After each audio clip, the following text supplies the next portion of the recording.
जय श्री कृष्णा। कैसे हैं आप लोग फ्रेंड्स। आज की चर्चा बहुत ही महत्वपूर्ण होने जा रही है। आज हम चर्चा जिस ग्रह की करने जा रहे हैं उसे वैसे तो ज्योतिष शास्त्र में छाया ग्रह माना जाता है, किंतु यदि देखा जाए तो यह पूरी कुंडली पर ही अपना प्रभाव जमा कर रखता है। किसी भी भाव में हो लेकिन समस्त कुंडली को अपने अधीन कर लेता है। तो देखिए, बहुत महत्वपूर्ण इस ग्रह का प्रभाव रहता है। जीवन को पूरी तरीके से उथल पुथल या जीवन को स्थिर शांत बनाना इसी ग्रह के हाथ में होता है। मात्र यदि ये ग्रह हमारा सकारात्मक हो जाए तो फिर जीवन में हमें किसी भी अप्राप्य की, क्योंकि जुनून ही इसका नाम है। अब तक आप समझ ही गए होंगे कि हम राहु की चर्चा कर रहे हैं। जैसे कि हमने टाइटल दिया हुआ है वृषभ राशि 30 मई, राहु की तड़प पर मरहम, अभी नहीं तो कभी नहीं। क्योंकि अभी नहीं तो कभी नहीं का मंतव्य यही है कि देखिए, अगर राहु देखिए किसी भी भाव में 18 वर्ष बाद आते हैं और आजीविका भाव में राहु का होना समझ लीजिए कि बहुत ही महत्वपूर्ण माना जाता है। सबसे ज़्यादा कारक और दिग्बली और अगर प्रभाव देखे जाएँ तो राहु इसी स्थान से देते हैं सबसे अच्छे प्रभाव। यहाँ से यदि देखा जाए तो ये 3 दृष्टियों से आपके घर, परिवार और आपकी शत्रुता सभी को नियंत्रित करते हैं। इसके अतिरिक्त यदि देखा जाए तो देखिए, राहु अभी नहीं तो कभी नहीं, क्योंकि 18 वर्ष बाद जब राहु इस स्थान पर आएंगे तब आपकी शारीरिक क्षमता, आपका जोश उत्साह वह नहीं होगा जो अभी वर्तमान समय में है। अब राहु देखिए, देखा जाए राहु की तड़प, राहु क्या है? एक कटा हुआ सिर जो कि समुद्र मंथन के समय भगवान विष्णु के चक्र के द्वारा काटा गया था। अब कटा हुआ सिर अगर कार्य कर रहा है तो वैसे अगर नेगेटिव परिस्थिति में हो या कठोर कुठाराघात से आघात हो तो फिर ऐसे में उससे किस बात की आप एक्सपेक्टेशन करेंगी? निराशा, अवसाद और तनाव, यही चीज़ें आपको देगा। लेकिन यदि अगर इसकी तड़प पर मरहम कोई व्यक्ति लगाने का कार्य करे या कहीं से लग जाए तो ऐसी स्थिति में उसे जब राहत मिलेगी तो राहत में वो आपके लिए बहुत कुछ कर सकता है। तो ये वही समय चलने जा रहा है और लगभग काफ़ी लंबे समय के लिए चलेगा। तो इस पर हम चर्चा करेंगे, लेकिन साथ ही ये भी जानेंगे कि कैसे जाने कि राहु हमारे लिए शुभ है या अशुभ है।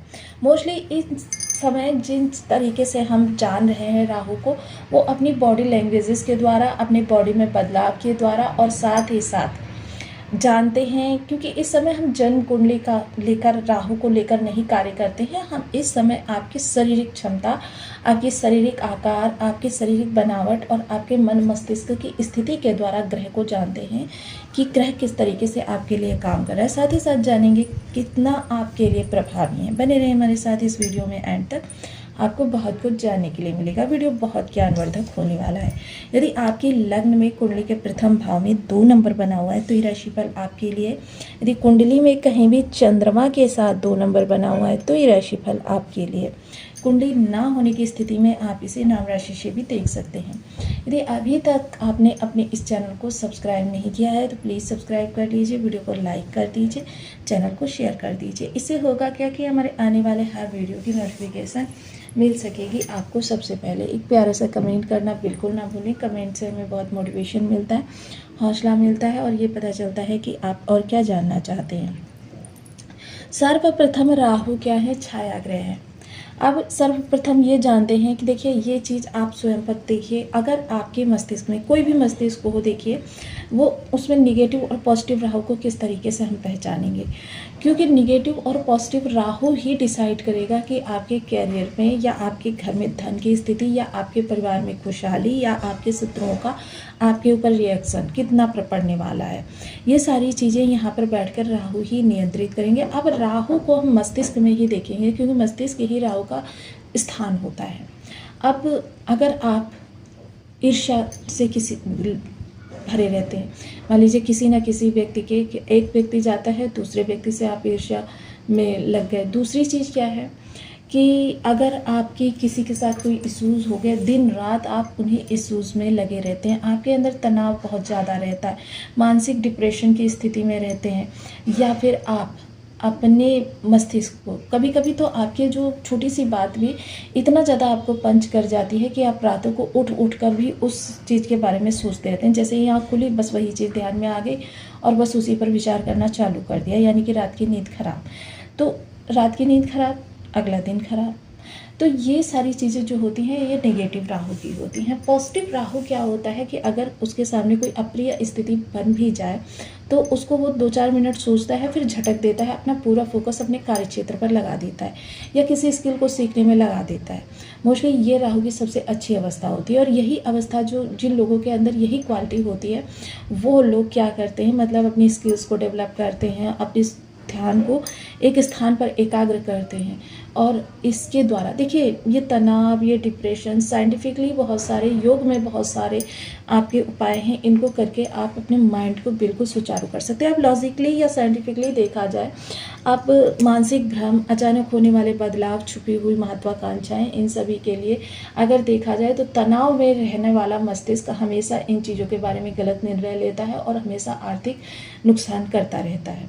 तो ये सारी चीज़ें लॉजिकली भी सत्य बैठती हैं, सिर्फ ज्योतिष में ही नहीं कि सत्य बैठ रही हैं, बल्कि लॉजिकली भी ये काफ़ी हद तक सत्य बैठती हैं। अब दसम स्थान यानी कि कैरियर को पूरी तरीके से प्रभाव में ले रखा है राहु ने, धन को पूरी तरीके से प्रभाव में ले रखा है राहु ने, परिवार को पूरी तरीके से अपने कंट्रोल में किया है राहु ने, और साथ ही साथ षष्ठ भाव आपका राहु के ही नियंत्रण में है। अब ऐसी स्थिति में राहु दसम स्थान पर बैठकर अगर अच्छे राहु हैं तो यानी कि आप अपनी स्किल्स को डेवलप करेंगे। इस समय अगर आपको किसी के साथ तुलनात्मक तरीके से कवर किया जा रहा है कि आपकी तुलना किसी और के साथ की जा रही है, ऑफिस के बॉस कर सकते हैं या सहयोगी कर सकते हैं, भाई वो तुमसे बहुत अच्छा काम करता है, तो ऐसे में आप उससे ईर्ष्या द्वेष नहीं, उसको कटाव नहीं या उसके पीछे चापलूसी नहीं, बल्कि इस समय आप स्वयं को देखेंगे, स्वयं की स्किल्स को डेवलप करेंगे, अपडेट करेंगे स्वयं को, और साथ ही साथ उससे बेहतर कार्य करने की टेक्निक। और यही बेहतर कार्य करने की टेक्निक जो होती है आपको लीक से हटकर ले जाती है और आपको आकस्मिक रूप से ऊंचाई प्रदान कर देती है। क्योंकि कभी कभी जब बदलाव करने व्यक्ति जाता है उसको स्वयं आभास नहीं होता है, क्योंकि ये चीज़ें जो होती हैं ये शांत मस्तिष्क में ही हो सकती हैं। और ऐसी स्थिति जब शांत मस्तिष्क की हो जाती है तब ये राहु आपके लिए बहुत कुछ देने के लिए तत्पर हो जाते हैं। अब यहाँ पर देखिए, मैं आपको बताना भूल गई कि राहु की स्थिति किस प्रकार से शुभ हो रही है और कितने लंबे समय के लिए हो रही है। सबसे पहले राहु इस स्थान पर बैठे हुए हैं और शनि आपके लाभ स्थान में बैठे हुए हैं। सबसे पहले तो देखिए इस समय पर गुरु का राशि परिवर्तन, गुरु इस समय उच्च के होने जा रहे हैं आपके तृतीय स्थान पर। तृतीय स्थान पर गुरु उच्च के हो रहे हैं। इसका मतलब ये है कि देखिए यहाँ पर वैसे तो गुरु को देखा जाए तो कारक दिग्बली कुछ भी नहीं होते हैं, बल्कि गुरु यहाँ पर आपके लिए सिर्फ विचार ही उत्पन्न कर सकते हैं कि भाई ऐसे काम करो, ऐसे काम करो, गुरु यहाँ पर आपके लिए। लेकिन गुरु का उच्च होना इस समय आपके इन दो ग्रहों को बहुत बड़ी शक्ति देगा, क्योंकि शनि पर इनकी नवम दृष्टि भी होगी, और जब शनि पर इनकी नवम दृष्टि होगी तो सीधे सीधे राहु पर प्रभाव पड़ेगा। वहीं गुरु पूरे शक्ति के साथ यहाँ पर शक्तिवान होंगे, और शक्तिवान होने के साथ साथ गुरु इस समय पुष्य नक्षत्र में भी होंगे। इसके अतिरिक्त गुरु का जो योग बनेगा राहु के साथ वो षडाष्टक योग बनेगा। अब देखिए अन्य ग्रहों का राहु के साथ षडाष्टक योग बनना और गुरु का षडाष्टक योग बनना, क्योंकि गुरु सौम्य प्लैनेट है, लेकिन सौम्य प्लैनेट यदि अपने प्रचंड रूप में आ जाए तो फिर उसको संभालना किसी के भी बस की बात नहीं होती, काल को भी उसके सामने झुकना पड़ता है। वही इस समय पर राहु के साथ होगा, क्योंकि गुरु इस समय राहु को कंट्रोल में लेने के लिए, ज्योतिष शास्त्र के अंदर अगर राहु का सबसे बड़ा कंट्रोलर कोई ग्रह होता है तो वो राहु ही होते हैं, गुरु ही होते हैं, क्षमा कीजिएगा थोड़ा सा शब्द मिस्टेक हो गया, गुरु ही होते हैं। अब गुरु यहाँ पर राहु को कंट्रोल लेने के लिए अपनी आक्रामक शक्ति, अपनी दंड शक्ति, अपनी सभी शक्तियों का प्रयोग करेंगे, क्योंकि षटाष्टक रूप से हैं, प्रतिद्वंदी हैं। छठा स्थान हमेशा ही प्रतिद्वंदिता का होता है, तो ऐसे में राहु को नियंत्रित करने का, और गुरु जब भी राहु को नियंत्रित करेंगे तो देखिए सौम्यता भी, अंतर हाथ सहार दे बाहर मारे चोट, यानी कि दिखावे में तो चोट मारता है लेकिन अंदर ही अंदर वो मरहम भी लगाने का कार्य करता है कि सहारा देता है। तो ऐसे में राहु के रिजल्ट जो हैं पूरी तरीके से बदल जाएंगे, और बदल जाने की वजह से, क्योंकि यहाँ पर षष्ठ स्थान पर राहु गुरु होंगे और राहु की हर समस्या का समाधान गुरु यहाँ पर प्रतिरूप करते रहेंगे।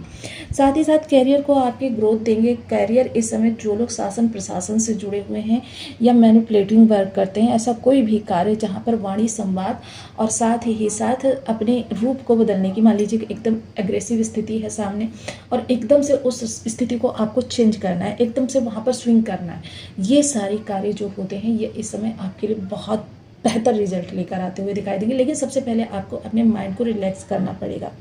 माइंड को रिलैक्स करने के लिए आप मेडिटेशन कर सकते हैं। आप साइंटिफिकली कई सारी चीज़ें ऐसी हैं जिनको किया जा सकता है, बस मस्तिष्क को अपने सुचारू कार्य करने के लिए, क्योंकि यही मस्तिष्क कभी कभी आउट ऑफ द बॉक्स जाता है। आपकी वाणी के द्वारा इसमें बहुत अच्छा रिस्पॉन्स आपको मिलता हुआ देखा जाएगा।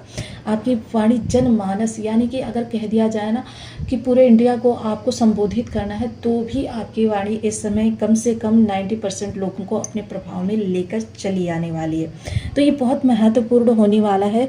सप्तम दृष्टि, अब अच्छे राहु वाला व्यक्ति क्या होगा, प्रत्येक सदस्य को अपने एक, कहते हैं ना कि जो भी सलाह देगा वो अच्छी सलाह होगी, और सलाह के साथ साथ वो अगर कोई गलती कर भी रहा है ना तो उस पर एकदम से आक्रामक नहीं हो जाएगा, उस पर एकदम दोषारोपण। क्यों, मोस्टली क्या होता है, व्यक्ति ने यहाँ पर चोट खाई और यहाँ पर उसका गुस्सा निकालना आ जाता है, जो भी उससे छोटे लोग हैं या जो भी उसके मतलब किसी भी तरीके से, उन पर वो क्रोध अपना निकाल देता है। जबकि अच्छा राहु वाला व्यक्ति ये कभी नहीं करता, वो इन सभी सिचुएशंस को वो एक वर्क का पार्ट मानता है।